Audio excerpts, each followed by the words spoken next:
네, 안녕하세요. 여름 선교방송입니다. 시편 강의 시간인데요. 오늘 시편 28편을 가지고 왔습니다. 시편 28편은 다윗의 시이죠. 네. 오늘은 이 중부지방에 폭우주의보가 내려서요. 하루 종일 비가 많이 내리고 있습니다. 지금도 바깥에는 비가 많이 내리고 있는데요. 또 비를 주신 하나님께 항상 감사해야 되고요. 때에 따라서 시절에 따라서 하나님은 일하고 계시는 것을 볼 수가 있습니다. 오늘 시편 28편 1절에 여호와여 내가 주께 부르짖으오니 나의 반석이여 내게 길을 막지 마소서. 주께서 내게 잠잠하시면 내가 무덤에 내려가는 자와 같을까 하나이다. 아주 참혹한 시 같죠. 무덤도 나오고요. 무덤에 내려가는 자와 같을까. 이 다윗은 기도하는 사람이잖아요. 근데 기도하는 사람이 기도할 때 너무 고통스럽고 괴로울 때 하나님께서 나의 기도를 들어주시지 않으시면 어쩌지? 이런 고민해 보신 적 있습니까, 혹시? 평소에 믿음 생활 잘 하다가도 하나님께서 내가 너무 힘들고 괴로워하고 있을 때 나의 기도를 들어주시지 않으면 어떠지? 아마 다윗은 그런 심정으로 시편 29편 1절을 장식하는 것을 볼 수가 있습니다. 그럴 때 다윗은 표현하기를 내가 방금 얘기했던 것처럼 주께서 내게 잠잠하시면 뭐냐면 내가 고통스럽고 괴로울 때 하나님께 간구할 때 하나님께 지금 힘들어서 기도하고 있는데 이럴 때 내 기도에 하나님께서 잠잠하시면 내가 무덤에 내려가는 자와 같을까 하나이다. 무덤으로 내려가는 자와 같다. 그런 표현을 하고 있습니다. 여기서 무덤으로 내려간다고 하는 것은 절대적인 절망을 얘기하는 것이죠. 희망이 없는 거죠. 죽은 자가 무슨 희망이 있겠고 무슨 소망이 있겠습니까? 그러니까 주님께서 하나님 아버지께서 나의 기도를 안 들으시면 우리가 소망이 없다, 희망이 없다, 절대적인 절망적인 상태이다 라고 하는 것을 다윗이 고백하는 것을 볼 수가 있습니다. 무덤에 내려가는 자가 죽은 자가 무슨 소망이 있겠어요? 그에게 무슨 희망이 있겠습니까? 아무것도 없는, 아무 소망도 없는 그런 상태가 된다고 하는 것입니다. 우리가 기도할 때 하나님께서 우리 기도를 들어주시지 않는다면 우리는 그와 같은 상태에 놓이게 된다고 하는 사실을 말씀해 주고 있습니다. 그래서 이 말씀을 종합적으로 좀 결론을 내리면 우리 하나님을 믿는 백성들에게는 이 기도한다고 하는 것이 아주 유일한 소망이라고 하는 것입니다. 이 방송을 시청하신 분들 기도선을 열심히 하시고 계시죠? 이 크리스찬들의 가장 유일한 소망이 뭘까요? 하나님께 아뢰를 수 있다고 하는 것이 나의 큰 힘이잖아요. 그리고 나의 유일한 소망이잖아요. 나의 유일한 소망이고 나의 유일한 힘인데 그 힘이 되고 소망이 된 나의 기도를 아버지께서 들어주시지 아니하고 잠잠하면 나는 무덤에 내려가는 자와 같다. 아무리 소망이 없다 하는 것이 다윗의 표현입니다. 그러므로 우리는 시편 다윗의 시를 통해서 하나님께서 잠잠할 때, 뭐죠? 하나님께서 나의 기도를 들어주시지 않고 잠잠할 때, 이 믿음의 사람들은 그것이 얼마나 고통스러운지, 얼마나 괴로움을 당하고 있는 건지 우리는 이해할 수 있는 대목이다. 이렇게 짚어볼 수가 있습니다. 이 시편 28편은요, 이 시편 28편은 그 압살롬의 반역이죠. 그 반역이 할 때 그때 기록한 것이 시편 28편입니다. 그래서 그렇게 본다면 다윗의 생애에 가장 뭘까요? 고통스러울 때 아들 그 압살롬이 자기께 반역을 하고 다윗의 인생이 참 아주 허찬란하잖아요. 많은 거랑 일을 겪은 사람인데, 그런데 이 다윗의 인생 중에서 가장 힘들어할 때, 아들에 의해서 힘들어할 때 기록한 것이 이 시편 28편인데, 그렇다고 한다면 이 시편 28편에 기록한 다윗의 그 기도가 얼마나 간절했겠어요. 너무 고통스러울 때, 자기 삶에 있어서 가장 고통스러울 때 하나님께 기도를 했기 때문에 아마 이때 다윗이 기도했던 모습은 아주 간절하게, 그죠? 간절한 마음으로 자기를 구원해 주실 것을 하나님께 당부하는, 하나님께 기도하는 그런 내용이 되겠습니다. 그럼에도 불구하고 다윗의 그런 어떤 그 환경은 조금 더 나아지지 않았다고 하는 것입니다. 가장 어려울 때 하나님께 간절하게 기도했는데, 기도했음에도 불구하고 어떤 다윗의 환경은 전혀 변하지 않고 오히려 더 나빠지는 것을 볼 수가 있습니다. 여전히 그는 압살롬으로부터 쫓기고 있다고 하는 사실이죠. 기도를 하고 하나님께 가장 간절하게 기도하고 있음에도 불구하고 환경은 변하지 아니하고 압살롬으로부터 계속 쫓기는 그런 환경이 되고 말았습니다. 이와 같은 현실은 다윗으로 하여금 하나님께서 자신의 기도를 들어주시지 않는 것처럼 생각할 수도 있습니다. 그렇잖아요. 그만큼 지금 어려운 시대에 하나님께 간절한 마음으로 기도했는데 조금 더 변한 건 없고 압살롬은 계속 쫓고 있고, 이런 상황이 되다 보니까 하나님께서 나의 기도를 들어주시지 않는구나, 그죠? 이렇게 생각을 할 수가 있게 되는 것이죠. 그래서 이 사람들이 믿음의 사람들이 뭐랄까요? 당하는 고통 중에 외적인 고통이 있는가 하면은 더욱 환경으로부터 오는 고통, 외적으로부터 오는 고통보다 더욱 심각한 것입니다. 그죠? 사람들로 인하여 당하는 고통보다는, 그죠? 외적 어떤 환경으로부터 오는 고통이 더욱더 심각하다고 합니다. 왜냐하면 믿음의 사람들은 어떤 외적으로부터 오는 환경은 어느 정도 차단할 수가 있습니다. 그리고 막을 수가 있습니다. 그죠? 그래서 하나님께 대한 믿음으로 그것을 극복할 수 있어요. 어떤 외적인 환경에 의해서 우리가 믿음을 당하면, 고통을 당하면 그것을 우리가 기도하는 가운데 이길 수도 있고 물리칠 수도 있고 어떻게 다른 방법을 이렇게 할 수도 있는데, 이런 내적인 변화, 내적인 고통, 그런 고통이 오게 되면은 사람의 믿음 자체가 흔들릴 수가 있는 거예요. 믿음 자체가. 그래서 다윗은 그와 같지 않습니까? 어떤 외적 골리앗 같은 그런 외적인 고통, 이런 모든 고통은, 그죠? 그거를 막을 수가 있었고 극복할 수 있었지만, 그러나 내적으로 오는 자기 아들에 의해서 오는 내적인 그런 고통은 자신을 아주 힘들게 해서 믿음 자체가 흔들릴 수도 있다고 하는 것을 우리는 볼 수가 있습니다. 왜냐하면 그것은 어떤 안전함을 찾을 수가 없는 거예요.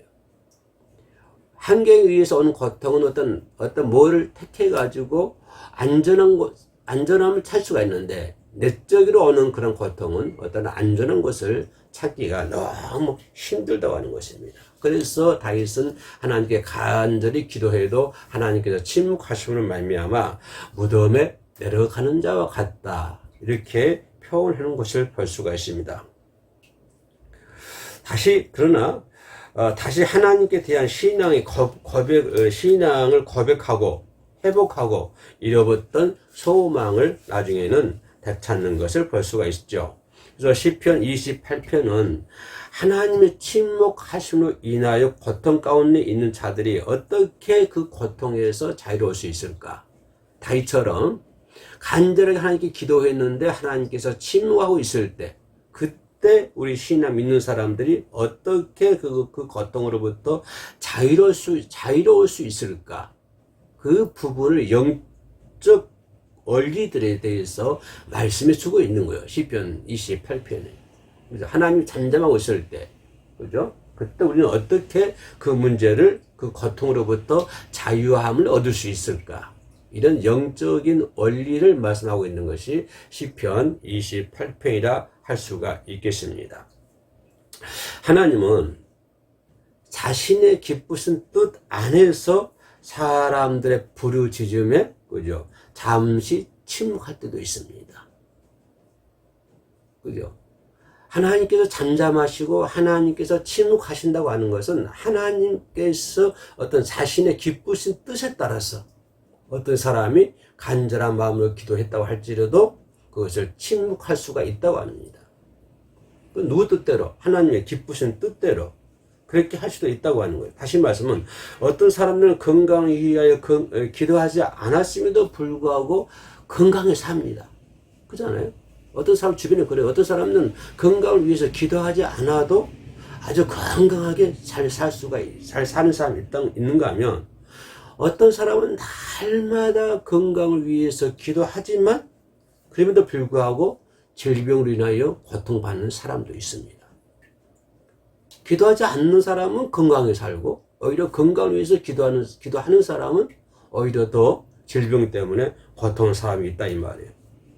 또 어떤 사람은 결혼을 해가지고요, 아이를 낳게 달라고 기도하지 않아도 아이를 잘 생산하는 그런 부부가 있는가 하면, 또 어떤 부부는 결혼해가지고도 그렇게 아이를 달라고 하나님께 간절히 기도해도 하나님께서 침묵하시고 자녀들을 생산을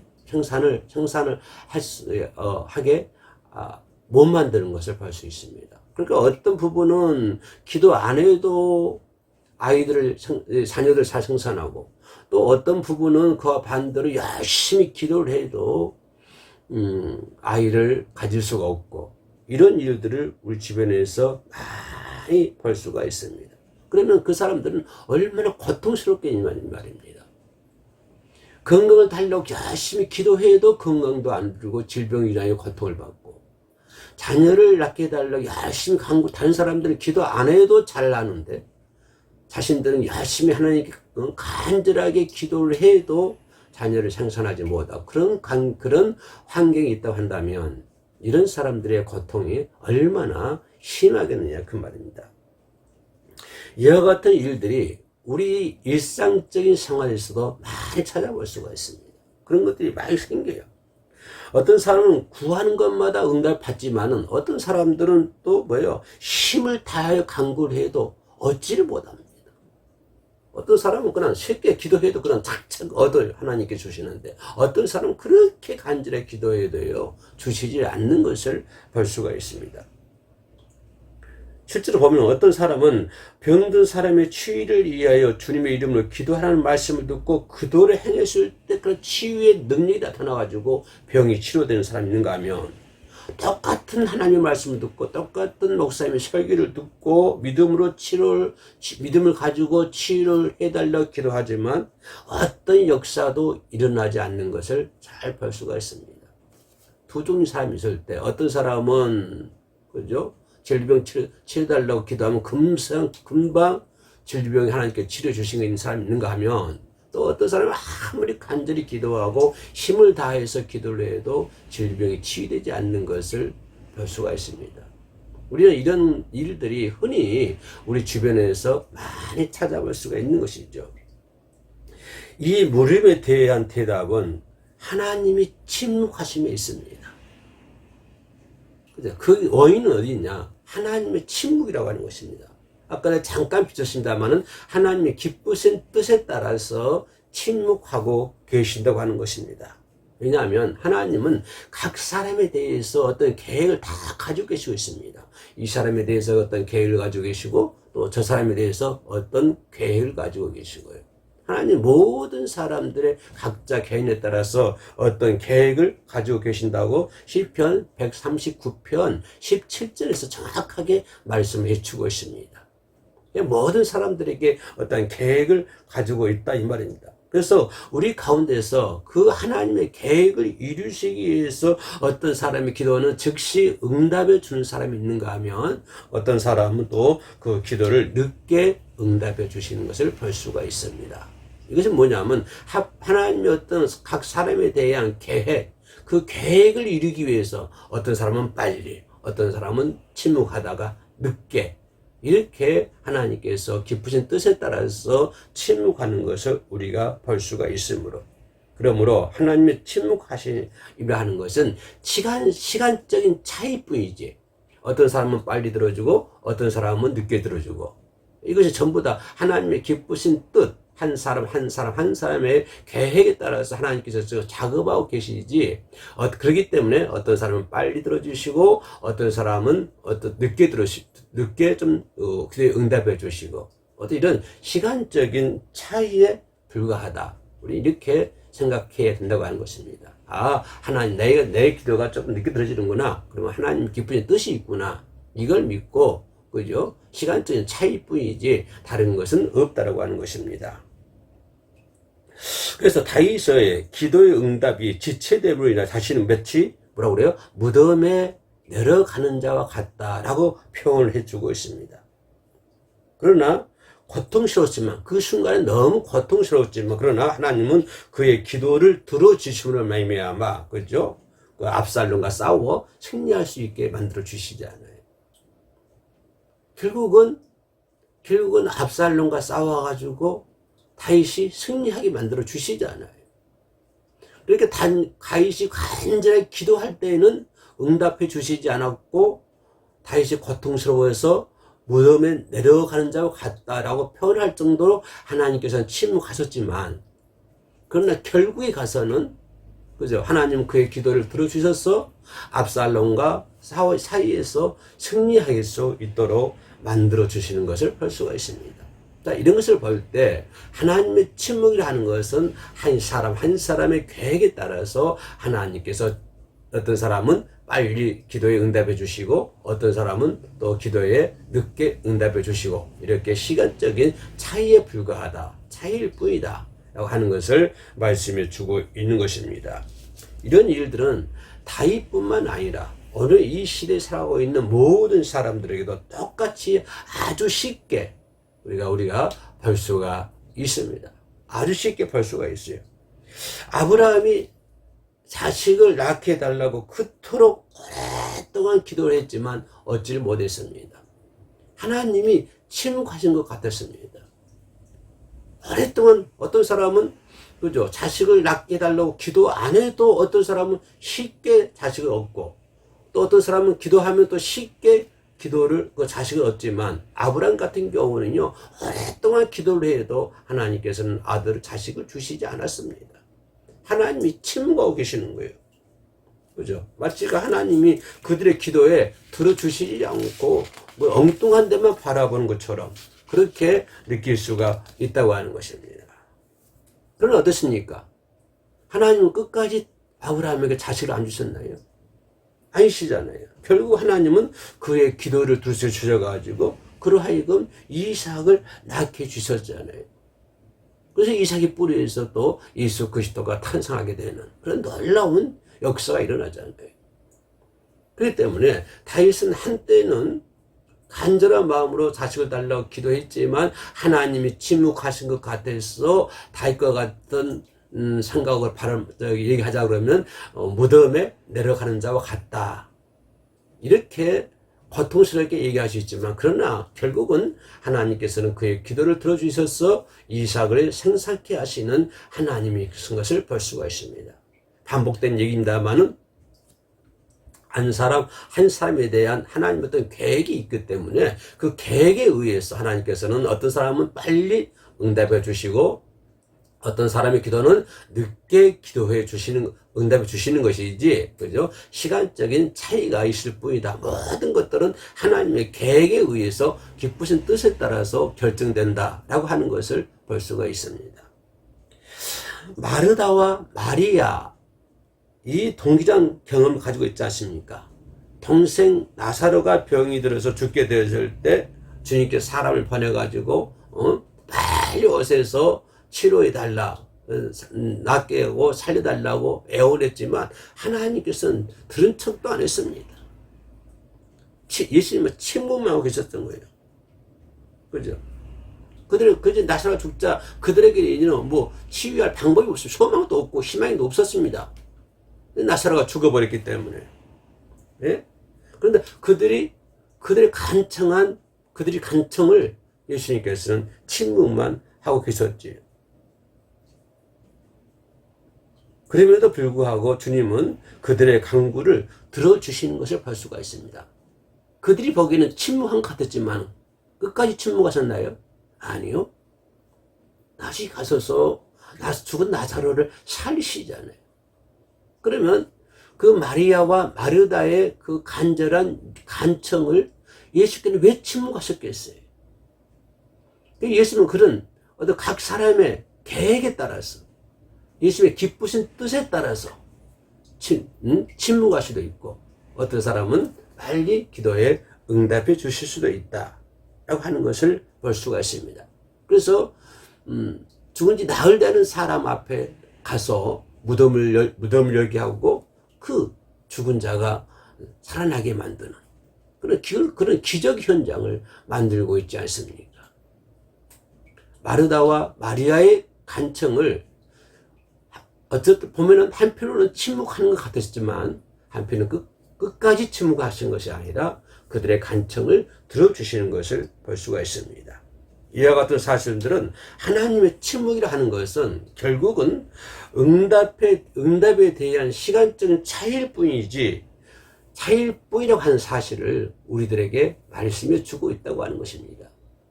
어려움 가운데 있을 때 기도한다고 해서 기도해도 하나님이 침묵하고 계십니까? 그러면 하나님은 당신을 향한 어떠한 특별한 계획을 가지고 있다고 하는 사실을 그 사실을 지금 하나님께서 말씀해 주고 있는 것입니다. 그래서 하나님의 자신의 뜻 안에서 구하는 모든 기도는 하나님께서 다 응답해 주십니다. 하나님의 뜻 안에서 구하는 기도, 간구하는 것은 모두가 하나님께서 전부 다 응답해 주시는 거예요. 그러나 선하신 하나님의 뜻을 이루기 위해서 응답의 시간의 차이를 둘 뿐이다 이 말입니다. 그러므로 이 고통으로부터 우리가 자유할 수 있는 길은 하나님의 침묵하신다에 대한 바른 이해가 가장 중요한 것입니다. 아유, 내가 기도했는데 하나님께서 내 기도를 들어주시지 않으셔 하고 떠난다든가 그래 버리면 안 된다고 하는 것입니다. 하나님의 침묵에 대한 올바른 영적인 원리에 대해서 바로 우리가 이해를 하고 있어야만이 우리가 더 아름다운 믿음의 생활을 할 수가 있는 것입니다. 우리가 지금까지 얘기한 것들 믿지 않고 하나님께서 침묵하시는 것에 대해서 스스로 판단해버리고 그죠? 행한다면 결국은 무덤으로 내려가는 자와 똑같다 그 말입니다. 하나님의 침묵하심을 기다려야 되는 것이지 선하신 하나님의 깊은 뜻이 있기 때문에 그 뜻을 기다려야 되는 것이지 그걸 기다리지 못하고 스스로 그걸 이해하지 못하고 스스로 판단해버리고 그죠? 판단해버리고 믿지 않는다고 한다면 그것은 스스로 무덤에 내려가는 자와 똑같다 그 말입니다. 죽은 자가 무슨 소망이 있겠습니까? 희망이 있겠습니까? 다윗은 그런 고통 중에 있으면서도 그죠? 하나님의 침묵에 대하여 의지되게 됐을 때 오히려 기뻐하게 되는 것이죠. 오히려 더 그것이 기뻐하는 거예요. 하나님의 침묵하신 후에 그죠? 하나님의 역사는 오히려 더 기뻐하는 거예요. 나사로를 보세요. 침묵한 다음에 오는 일들이 더 기쁘잖아요. 더 하나님의 기적이 일어나잖아요. 하나님의 역사가 만방에 펼쳐지잖아요. 지금까지 성경에 기록이 되고요. 지금까지 많은 사람들이 하고 있습니다. 그래서 우리는 실제로 여호와를 시편 28편 오늘 6절 말씀 보면 여호와를 찬송하며 내가 강구한 소리를 들으시미로다. 그래서 침묵하는 것 같지만 내가 간구하는 소리를 들으신다. 그래 여호와를 찬송한다. 하나님께서 내 기도를 응답해 주셨기 때문에 여호와를 찬양하는 것이 아니라요. 그죠? 응답이 있었기 때문에 드린 찬양이 아니고 하나님께서 응답해 주실 것을 믿고 드리는 찬양이 있다고 하는 것입니다. 그럼 어떻습니까? 하나님께서 응답해 주셨기 때문에 하나님을 찬양합니다. 내 병을 고쳐주셨기 때문에 하나님을 찬양합니다. 나의 어떤 외적인 변화를, 외적인 것이 이루었기 때문에 또 하나님을 찬양합니다. 어떤 나의 내적인 것도 이루어져 주셨기 때문에 하나님을 찬양합니다. 물론 그런 것도 매우 중요합니다만은 그러나 더 중요한 것은 내가 하는 기도 소리에 하나님께서 응답해 주실 것을 믿고 하나님을 찬양하는 이 찬양이야말로 정말 우리들의 심금을 울리는 그런 찬양이 될 수 있다고 하는 것입니다. 예, 다윗이 하나님의 침묵에 대하여 바른 이해를 가지고 있는 것처럼 오늘 저와 여러분들도 고통 가운데 기도하는데 하나님이 침묵하고 계십니까? 그러면 바른 이해를 가지고, 그러죠? 바른 이해를 가지고 하나님의 그 놀라운 사랑을 체험하는 그런 역사가 이루시기를 주님의 이름으로 축원합니다. 시편 28편은 고통 중에 하나님께 다윗이 기도했지만 침묵하신 하나님을 바라보면서 다윗이 영적으로 침묵에 대한 올바른 이해하는 것을 볼 수가 있습니다. 저희들도 다윗처럼 침묵하신 하나님을 바라보며 오히려 또 하나님께 감사하고 나의 기도를 들어주실 것을 믿고 하나님을 찬양하는 저와 여러분이 되시기를 주님의 이름으로 축원합니다. 끝까지 시청하신 분 진심으로 감사드립니다.